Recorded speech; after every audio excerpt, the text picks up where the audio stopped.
Olá, no FESP em Ação de hoje você vai ver. Vamos saber o que é testamento vital. No quadro Você Sabe, vamos conhecer o casarão da família Carnevale em São Sebastião do Paraíso. Uma entrevista falando tudo sobre coaching. O FESP em Ação, a Fundação de Ensino Superior de Passos, a serviço da comunidade, e começa agora.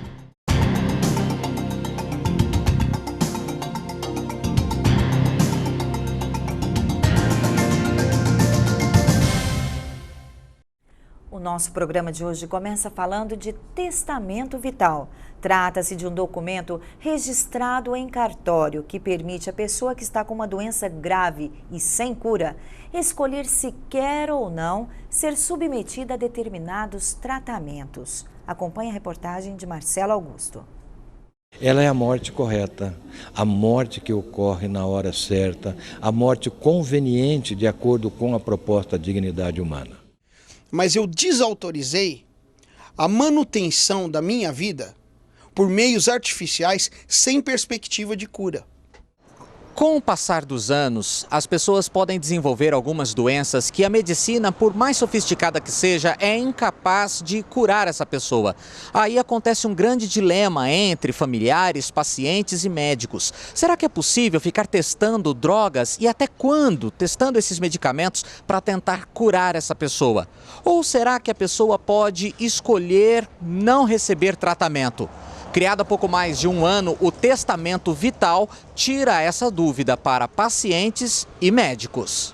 Polêmico e delicado, o assunto vem sendo discutido há anos no Congresso Nacional e ainda não tem lei definida. Mas, em agosto de 2012, o Conselho Federal de Medicina publicou uma portaria tratando sobre o assunto. Ele é muito recente. Através desse documento, você pode deixar explicitado a forma pela qual você quer ter o seu final de vida. Então você vai dizer, por exemplo, que você quer ter uma morte ortotanásica. Isso quer dizer, eu não quero receber medicamentos para curar a doença porque a doença é incurável, mas eu quero receber medicamentos para aliviar minha dor, meu sofrimento. E eu quero também ter assistência da minha família, eu quero assistência religiosa e tudo mais que eu tenho direito. Isso tudo num documento. Este documento pode ser feito em qualquer cartório desde que a pessoa tenha acima de 18 anos. É importante também constituir um procurador para entregar este documento ao médico caso você não possa fazê-lo. Constituir um procurador. Esse procurador, ele vai, quando você se encontrar nessa situação, ele vai entregar o documento para o médico. E o médico vai saber. Bom, ele já escolheu já, então eu já sei o que fazer aqui. Ele vai providenciar vai providenciar uma morte ortotanásica. Assim que tomou conhecimento desta possibilidade, Marco Bota procurou um cartório em Ribeirão Preto e já preencheu seu testamento vital. Bom, eu fiquei sabendo por internet mesmo, pelo noticiário, que seria possível. Eu procurei um cartório civil lá em Ribeirão Preto e o notário lá me disse que era possível fazer sim. Me deu um modelo mais ou menos de como poderia ser. Eu mesmo redigi uma série de vontades que, se eu estiver fora da minha consciência, se eu estiver em coma, se eu estiver incapacitado de tomar decisões, esse documento dá as bases fundamentais dos procedimentos que eu autorizo e os que eu não autorizo. Nossa reportagem procurou o tabelião da cidade de Passos, mas por aqui a notícia ainda é novidade até para os profissionais do cartório. Não temos normas nenhuma determinando, esmiuçando como proceder este serviço. Honestamente, se eu fosse procurado hoje, eu entraria imediatamente em contato com a minha associação de classe, que é a SERSO, ou com a própria Corregedoria de Justiça, que não chegou nenhum ato emanado por ela ao meu conhecimento até o momento. Ao registrar o testamento vital no cartório, o cidadão manifesta suas vontades e proibições por escrito. Olha, eu autorizei transfusão de sangue, eu autorizei uma internação de emergência, eu autorizei cirurgias que fossem necessárias no caso de um desastre, de uma doença grave, mas eu desautorizei a manutenção da minha vida por meios artificiais sem perspectiva de cura. Porque eu acho isso muito invasor, desrespeitoso e prolonga uma dor do paciente e da família dele. Então, se você tiver sem condição de responder e tem uma doença considerada incurável, você quer que seja apenas aplicado medicamentos para amenizar a dor e que você encaminhe para a morte de maneira tranquila? Sem dúvida, eu acho que a humanidade sempre encarou a morte de uma maneira mais fria. Ou seja, não tem mais jeito, vamos orar, vamos rezar para que ele vá em paz, ou ela vá em paz. Hoje, com os recursos da medicina, artificialmente se dá uma ideia de vida e de sobrevida e na prática não se faz nada para que isso aconteça. Então, esse testamento é para quem tem esse tipo de pensamento um pouco mais frio, eu te digo. Porque lógico que milagres podem acontecer, mas no meu caso o milagre vai ter que acontecer antes disso. Feito este documento, os médicos saberão o que fazer. Não vai dar medicamentos, não vai ter a obsessão terapêutica para curar a doença, porque a doença é irreversível. Ele vai dar simplesmente o amparo para que seja aliviada a dor dessa pessoa e para que ela tenha também aquilo que se chama de cuidados paliativos. Cuidados paliativos são aqueles direcionados ao próprio paciente no sentido de proporcionar a ele uma assistência familiar, uma assistência religiosa, a sua própria higiene, fazer com que ele chegue até o final da sua vida com a dignidade que faz parte da pessoa humana. Mas eu creio que os que são contemporâneos a mim e os que vêm depois vão entender sim essa minha vontade. Uma resolução do Conselho Federal de Medicina determina que os médicos sigam as instruções do testamento vital caso ele exista. O não cumprimento dessas determinações pode acarretar em falha ética do médico. No próximo bloco, vamos até São Sebastião do Paraíso conhecer um casarão que tem história, a história da família Carnevale.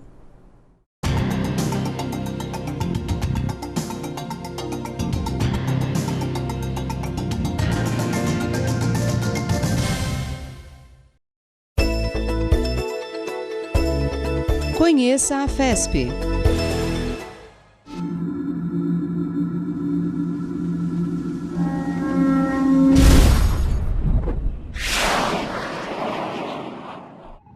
Centro de Ciências da FESP.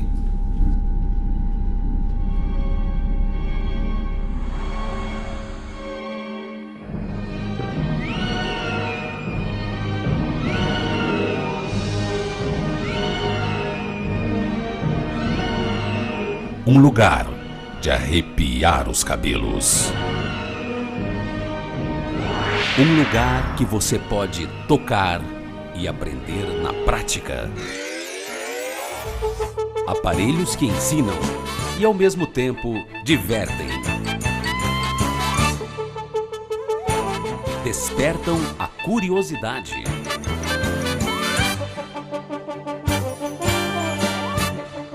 Cenário da Mata Atlântica.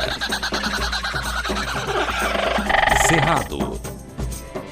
Sala Verde. Experimentoteca. Conheça a vida dos insetos.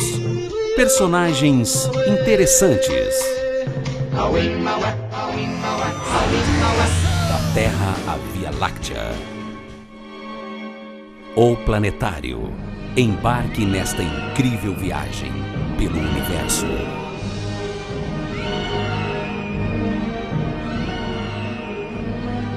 Centro de Ciências da FESP. Um mundo de conhecimento para você.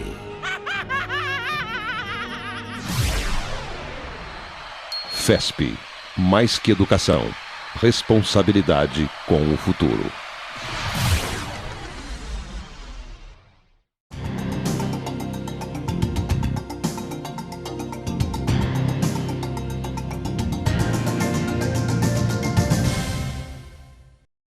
Você está assistindo ao FESP em Ação, a Fundação de Ensino Superior de Passos, a serviço da comunidade. Eu e a equipe do FESP em Ação fomos até São Sebastião do Paraíso conhecer a história do capitão Emílio Carnevale e de sua família e também das lindas pinturas nas paredes do casarão. No quadro Você Sabe de hoje, o casarão da família Carnevale.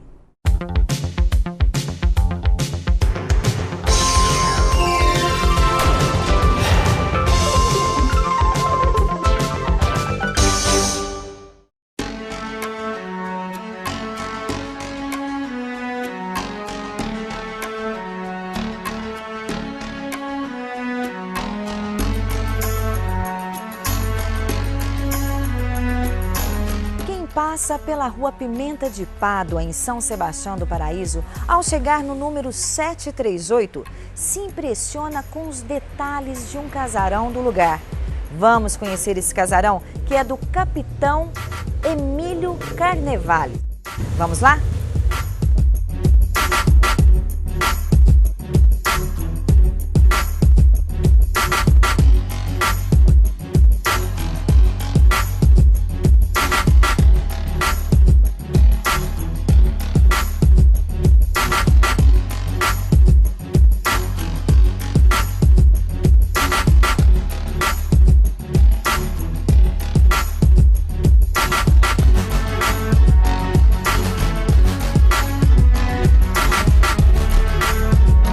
Quero que você me conte, né? Quem foi o capitão, né? O seu avô. Seu avô, Sim. no caso. Conta como ele veio para o Brasil, né? Como ele veio parar aqui em São Sebastião do Paraíso, mais exatamente. Perfeito. Meu avô é nascido em 5 de março de 1882. Ele veio para o Brasil para buscar o meu bisavô, que estava aqui no Brasil, o Dr. Domingos Carnevale, que era médico, né? Era filho do Dr. Domingos Carnevale e da dona Madalena Muglia Carnevale. Então, a pedido da minha bisavó, ele veio buscar o pai. Nesse ínterim que ele estava aqui no Brasil, ele deveria ter 18, 19 anos, o pai dele faleceu. Aí ele resolveu ficar por aqui mesmo. E aí ele fez a vida aqui, trabalhou por aqui, conheceu minha avó, que era filha do Damião Buzon e da Maria Brusque Buzon, dona Ernestina Buzon Carnevale, que era uma família tradicional aqui de São Sebastião do Paraíso na época, né? E ele foi trabalhando, lutando, trabalhou em várias atividades e foi ficando bem de vida, foi tendo bons ganhos, né? E na época de 1920 e 1930, na cidade, pelo que eu sei que meu pai, Dr. Emílio Carnevale, contava para mim, ele tinha na época, só na Rua Pimenta, parece que 28 casas. Ele conseguiu, acho que 5 fazendas, 2 armazéns de cafés, então ele ficou muito bem, era uma pessoa muito inteligente, né? Então era uma pessoa muito caridoso, o pessoal respeitava muito ele. Ele foi o fundador da Sociedade Italiana, ajudou muita coisa aqui na cidade. Fez muita coisa Da onde na Itália? É da Guardia. Da Guardia, nasceu em Guardia, na Itália, justamente. Aí ele ficou aqui em 1927, que ele resolveu construir essa casa. Aí ele edificou a casa, né? E quando a casa estava pronta, ele chamou um pintor, na época até famoso, que era o Ginter, né? Para pintar esses quadros aí de fora, né? Que é tudo pintura a óleo. Quadro de pintor mesmo, essa pintura que eles usam para fazer as telas, né? Ele fez aí fora e fez o quadro da casa que eu tenho na minha propriedade, em 1927, a pintura original da casa, que eu tenho, até vou mostrar para vocês. Ou seja, ele pintou a casa e ainda fez um quadro. Fez o quadro, justamente, ele pintou essas paisagens que tem aí, provavelmente retratando alguma coisa da Itália, da Europa, porque tem muita coisa de neve, né? Então eu creio que foi paisagem que talvez meu avô tinha, ou que ele trouxe, que meu avô pediu para que fizesse essas pinturas, que está conservada desde até hoje, né? Ninguém sabe ao certo se essas pinturas foram feitas junto com a pintura da casa, ou seja, no cal. Segundo meu tio, que hoje é vivo, foi feito na época que ele pintou, quando ele fez a casa, entendeu? Aí ele pintou os quadros e diz que é original. E aqui dentro, lá fora foi feito com tinta a óleo, essa tinta de quadro. E aqui dentro foi feito na época com alvaiade e com moldes. Foi feito com moldes, né? E depois, em 1996, meu pai faleceu Eu e minha mãe e ele já tínhamos comprado parte da casa. Aí eu e minha mãe ficamos e compramos o restante dos irmãos dele, né?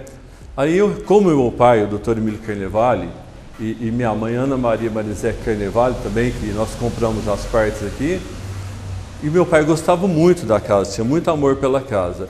Eu resolvi restaurar a casa, isso em 1998, dois anos depois do falecimento dele. Aí eu restaurei a casa, quem me ajudou muito foi a Pascoalina Coelho Souza, que é uma artista plástica muito inteligente, muito boa. Ela refez e, por exemplo, ali tinha umas trincas, alguns lugares tinha umas trincas. Ela restaurou. Ela restaurou, só que ela restaurou com a tinta acrílica Metalatex. E ela não restaurou com alvaiade, que na época era alvaiade. E ficou perfeita. Ela usou Metalatex acrílico da Charles e ficou perfeita até hoje, né? Tá tudo perfeitinho. Então todas as pinturas. Nas outros cômodos também eram pinturas assim. Só que na época de 1970 pintou e passou por cima o látex, né? E pude conservar isso. A casa era inteirinha pintada? Era toda pintada, toda pintada. Inclusive em 1998, eu tentei com o pintor, que o Célio que pintou aqui, tentar tirar o látex que tinha por cima, mas não foi possível. Então a gente ainda via as pinturas, até tenho em fotos, né? As pinturas que tinha nos outros cômodos, mas foram conservados só esses daqui. Tá? Podemos dizer que nessa casa houve uma história de amor, uma história familiar grande? O que nós podemos com contar? certeza, porque meu avô e minha avó foram casados muito tempo. Meu avô faleceu em 1962 e minha avó em 1979. Eles tiveram 9 filhos, né? Que foi o Dr. Ercílio Carnevale, Esmeraldina Carnevale, meu pai, Dr. Emílio Carnevale. E depois tiveram 4 crianças assim que morreram na época, não tinha recurso, que foi o Eutímio Carnevale, o Egídio Carnevale, a Elza Carnevale e o Heraldo Carnevale. Depois veio meu tio Herculino Carnevale, que ainda é vivo, e por último a minha tia Maria Aparecida Carnevale Nogueira da Silva. Então foram 9 filhos, né? Então só que 4 morreram em crianças, né? E hoje vivo só tem meu tio Herculino Carnevale. É o que eu sei assim que posso te informar, né? São quantos cômodos a casa no total? Olha, em cima e embaixo dá 25 cômodos, porque tem um porão, tá? No total são 25 cômodos, a casa tem 1.100 metros quadrados, tá?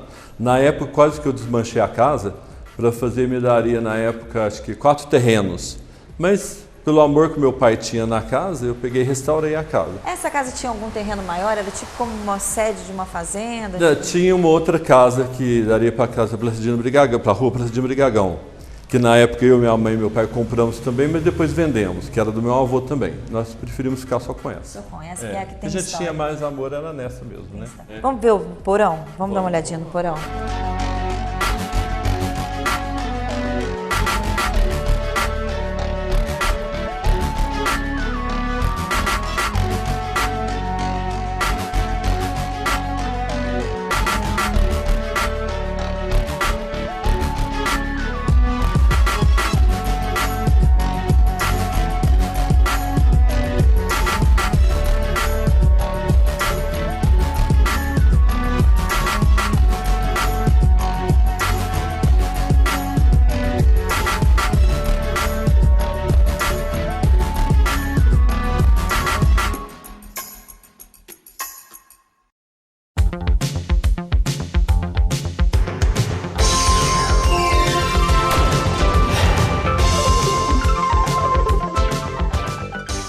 A equipe do FESP em Ação agradece a Eudes Carnevale, que nos recepcionou tão bem. No próximo bloco, vamos saber tudo sobre coaching, já, após o intervalo.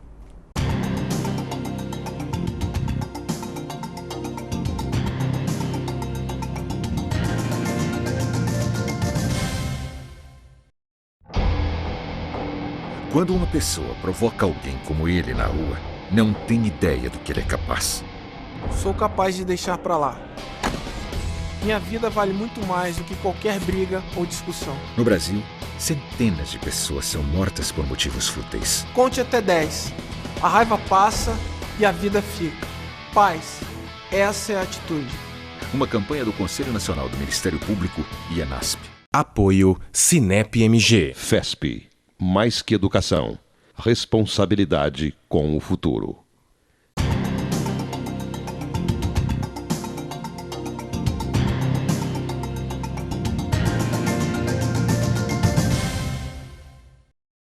Você está assistindo ao FESP em Ação, a Fundação de Ensino Superior de Passos, a serviço da comunidade.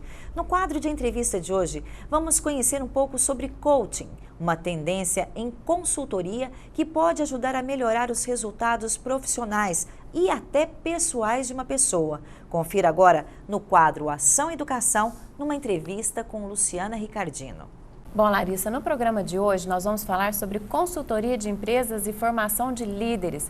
E para falar sobre esse assunto, nós vamos conversar com o professor César de Aquino, professor do curso de Administração de Empresas na área de Marketing e Gestão de Vendas e Pesquisa, e também é consultor de empresas na área de liderança e estratégia gerencial, tá certo? Isso, César. E também trabalhando agora com coaching. Exatamente. Então, para começar a nossa conversa, eu gostaria que você nos explicasse o que seria coaching. Coaching é um processo, é uma metodologia que nós trabalhamos com pessoas, grupos de pessoas ou empresas, para fazer com que elas cheguem aos seus objetivos comuns ou à situação desejada no menor espaço de tempo, trabalhando com tarefas e metas a serem alcançadas diariamente para que elas possam, então, potencializar as suas habilidades e competências e serem mais felizes e pessoas melhores a cada dia. Bom, e ela pode ser aplicada tanto na área profissional quanto na área pessoal? Exatamente. Nós podemos ter o coaching de pessoas, que é o que nós chamamos de coach self, ou então o profissional coach, que são então coaches de profissionais. E aí nós temos coach de carreira, coach de líderes, o coach de organizações, o que nós chamamos de business coaching, né? Nós podemos fazer esse trabalho dentro das próprias empresas. E essa área, né, desse tipo de consultoria em liderança é uma tendência? Existem pesquisas que apontam resultados positivos desse trabalho? Muito positivos. É uma tendência grande hoje no mundo inteiro. Já nos Estados Unidos, isso já existe desde 1950, desde a década de 50. Existem algumas pesquisas apontando para que 88% dos líderes que praticaram coaching melhoraram a sua produtividade em 95%. Hoje nós temos no Brasil uma tendência grandiosa. A própria empresa que eu estou me capacitando hoje, que estou fazendo especialização hoje, que é o Instituto Brasileiro de Coaching, ele existe desde a década de 90. Já formou no Brasil inteiro em torno de 2.000 coaches. Então hoje isso é uma tendência. Números de 2012, nós já temos aproximadamente 3.000 coaches no Brasil inteiro, fazendo e desenvolvendo esse trabalho de coaches, tanto pessoal, como grupo de pessoas, como o business coach, que é o de empresa. Bom, e o objetivo é sempre melhorar os resultados. De que modo isso é feito? Vocês elaboram um estudo, de caso a caso? Como que é? Me explica um pouco. Isso é interessante, né? Porque o trabalho com coach é feito exatamente com foco no coach, que nós chamamos, que é o cliente, né? A situação desejada deste coach, ou do grupo de coaches, ou da empresa, com base nisso, então, nós fazemos um diagnóstico da situação atual, com base na situação desejada, traçamos algumas metas e objetivos para que eles sejam alcançados, fazemos um mapeamento do perfil comportamental desse cliente, mapeamos os pontos fortes, os pontos de melhoria, oportunidades e ameaças que ele tem no cenário que ele vivencia hoje, e aí então começamos a ativar e motivar essas tarefas e atividades para que eles possam ser seguidas diariamente, para que ele possa então alcançar os seus resultados o mais rápido possível. Essas são as práticas, no caso? São as práticas, que vocês passam. São atividades que nós vamos aplicando a ele, que nós vamos sugerindo a ele, na verdade, com base nesse objetivo que ele quer alcançar e fazendo ele entender fazendo ele entender e potencializar as capacidades que ele tem próprio dentro de si, para que ele possa alcançar, então, esses objetivos, ultrapassando esses limites, essas barreiras que geralmente nós temos internamente, né? Então, o que o coaching faz é isso, é auxiliar, apoiar e acompanhar esse coach até que ele alcance os seus objetivos desejados. E esse trabalho de consultoria, né, como que ele é feito? Você visita as empresas ou você tem uma equipe? Como que é? Sim, o trabalho de consultoria, nós desenvolvemos consultoria de liderança e de gestão estratégica empresarial, é feito mais ou menos da mesma forma. Nós visitamos as empresas, traçamos um diagnóstico, fazemos uma proposta e então estudamos um projeto de curto, médio ou longo prazo para que seja implementado então dentro das empresas. Na prática de esportes também você disse que também é utilizado da mesma forma, é feito esse tipo de estudo anterior e depois... Sim, geralmente os esportistas, principalmente os de alto desempenho... Não só individual, mas de equipes também. De equipes, né? Também, tanto os esportistas individuais de alto desempenho ou as equipes de alto desempenho, é traçado exatamente isso, né? É feito um diagnóstico, a situação desejada e com base nisso, então, são feitas as tarefas e as atividades para que eles sejam cumpridas. E é interessante dizer que tudo isso não é dito ou imposto pelo coaching. É um processo negociado, combinado no tempo que ele precisa, no tempo dele, no tempo que ele procede, que ele consegue interpretar tudo isso. O grande desejo, o grande objetivo é alcançar os seus objetivos comuns num espaço de tempo que é importante para ele. Você citou aí os impedimentos, né, que todos nós temos. Você poderia citar algumas coisas assim que você acha que são ruins, não tanto para o indivíduo quanto para o meio coletivo onde eles Na verdade são crenças limitantes que a gente tem, né? Por exemplo, você conversa com algumas pessoas e as pessoas dizem assim, eu não posso ficar rico. Né? Por que você não pode ficar rico? Onde é que está essa informação dentro de você que você não pode ganhar dinheiro ou que você não possa trabalhar melhor as remunerações que você tem? Eu não consigo bons empregos, eu não consigo bons trabalhos. Por que isso acontece? Aonde que está essa informação dentro de você que nós poderíamos melhorar isso? Eu não faço bons amigos. Onde que está essa informação que você não faz bons amigos? Isso está lá dentro de você. Então a gente trabalha algumas questões para que as pessoas possam entender que essas crenças limitantes são crenças que ela construiu com um passado qualquer que ela teve. E a situação a partir de agora, pode ser modificada. Ele mesmo tem as ferramentas para ele poder trabalhar isso e poder viver uma vida melhor, né? As pessoas podem sim, em qualquer área, ter vidas melhores, conseguir trabalhos melhores, ter amigos melhores, ou seja, as pessoas podem sim ser pessoas melhores, né? Serem mais motivadas, mais alegres, mais otimistas e ver a vida de maneira diferente. E o que reflete isso, reflete diretamente no coletivo, no caso das empresas. É por aí que vocês trabalham primeiro o indivíduo. Assim, exatamente. Mais ou menos isso. O coach é muito importante o ser. Você conseguir fazer com que o seu ser seja cada vez melhor, e isso vai impactar na sua família, no seu local de trabalho, no grupo social que você vive. Tá certo, César. Muito obrigada pela sua participação. Eu acredito que você contribuiu muito aí para o pessoal que está nos assistindo. Larissa, então, agora com você.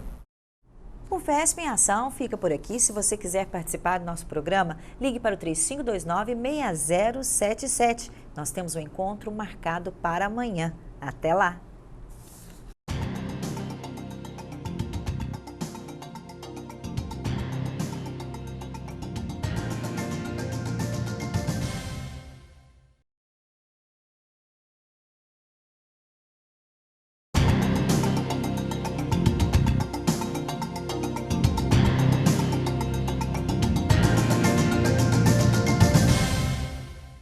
Economize água. No seu dia a dia, você pode evitar o desperdício tomando cuidado com pequenas ações. Quando for lavar as louças, não fique com a torneira aberta o tempo todo. Ensaboe a louça com a torneira fechada e depois enxague tudo de uma só vez. Pequenos vazamentos provocam um grande desperdício. Na hora de limpar a calçada, use somente a vassoura. E se realmente precisar, use baldes e de preferência com a água que sai da máquina de lavar roupa. O planeta está pedindo a sua ajuda. Tenha consciência. Economize água. FESP. Mais que educação. Responsabilidade com o futuro.